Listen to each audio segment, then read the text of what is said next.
కాంగ్రెస్ ప్రభుత్వం అధికారంలోకి రాగానే రాహుల్ రేవంత్ ట్యాక్స్ వసూళ్లు కారణంగా రాష్ట్రంలో రియల్ ఎస్టేట్ ఒక్కసారిగా కుప్పకూలింది. ఈ రంగంపై ఆధారపడిన లక్షలాది మంది ఉపాధి కోల్పోయి రోడ్డున పడాల్సి వచ్చింది. బిల్డర్లను బెదిరించి స్క్వేర్ ఫీట్కు ఇంత అని రేటు ఫిక్స్ చేసి భారీగా ట్యాక్స్ వసూలు చేసి ఢిల్లీకి కప్పం కడుతున్నారు. అందుకే పెట్టుబడులకు బిల్డర్లు ముందుకు రావడం లేదు.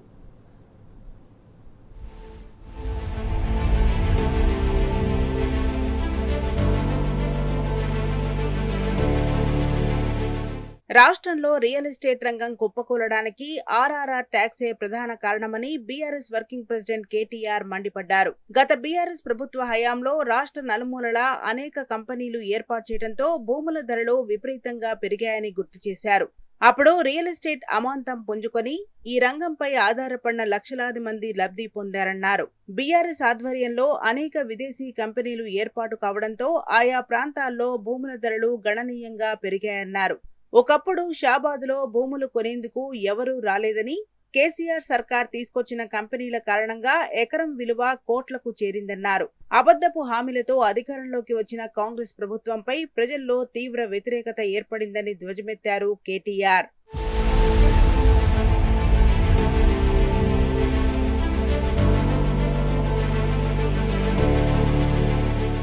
రెండున్నరేళ్ల కాంగ్రెస్ పాలనపై ఏ రంగం కూడా సంతృప్తిగా లేదని కేటీఆర్ మండిపడ్డారు.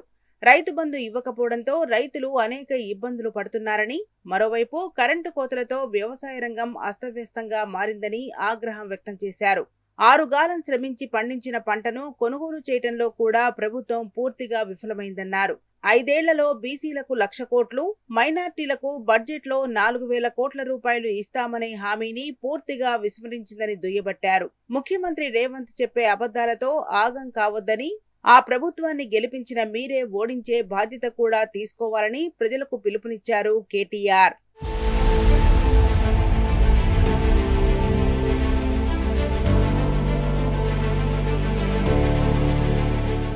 రాష్ట్రంలో రెండున్నరేళ్లలో 4 లక్షల కోట్ల రూపాయలు అప్పు చేసి ఏం చేశారో సీఎం రేవంత్ రెడ్డి సమాధానం చెప్పాలని కేటీఆర్ సూటిగా ప్రశ్నించారు. బీఆర్ఎస్ ప్రభుత్వం 10 ఏళ్లు అధికారంలో ఉండగా చేసిన అప్పులతో ఎన్నో ప్రజా సంక్షేమం పథకాలు అమలు చేశామన్నారు. కానీ కాంగ్రెస్ సర్కార్ వచ్చి రైతు బంధు నిలిపివేసిందని, కళ్యాణ లక్ష్మి పథకం కింద ఇస్తామన్న తులం బంగారం ఇవ్వలేదని, ప్రతి మహిళకు 2,500 రూపాయలు ఇస్తామన్న హామీని కూడా విస్మరించిందని కేటీఆర్ ఫైర్ అయ్యారు. అదీగాక కాంగ్రెస్ వచ్చాక సాగునీటి రంగం కూడా పూర్తిగా కుదేలైందని మండిపడ్డారు. బీఆర్ఎస్ హయాంలో అనేక ప్రాజెక్టుల రూపకల్పనకు శ్రీకారం చుట్టి డీపీఆర్ సిద్ధం చేసి నిధులు విడుదల చేసిందని, ప్రస్తుత ప్రభుత్వం వాటిని కూడా పట్టించుకునే పరిస్థితిలో లేదని ఆగ్రహం వ్యక్తం చేశారు కేటీఆర్.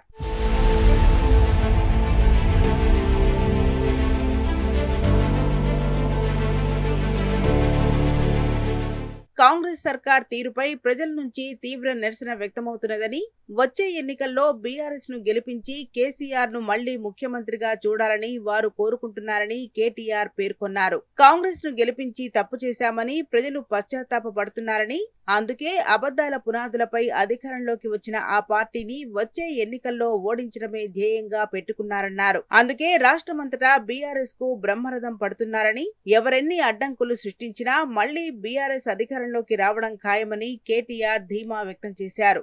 రేవంత్ రెడ్డి మాటల మనిషి అని ప్రజలు గ్రహించారని, అబద్దాలు డైలాగులతో మోసం చేసే కాంగ్రెస్ పార్టీని వచ్చే ఎన్నికల్లో చిత్తుగా ఓడించాలని విజ్ఞప్తి చేశారు కేటీఆర్.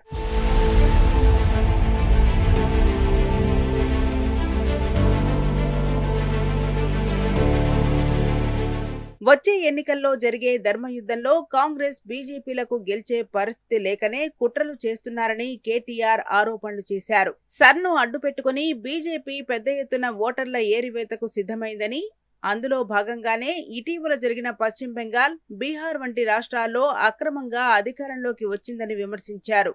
మన రాష్ట్రంలో కూడా జరిగే సర్ ప్రక్రియపై బీఆర్ఎస్ శ్రేణులు అప్రమత్తంగా ఉండాలని సూచించారు. బీఎల్ఓలకు సహకరిస్తూ బీఆర్ఎస్ ఓటర్లు పోకుండా చూసుకోవాలన్నారు. ప్రస్తుతం జరిగే ఓటర్ల వడపోతలో ఎలాంటి అభ్యంతరాలున్నా ఫిర్యాదులు చేయాలని సూచించారు కేటీఆర్.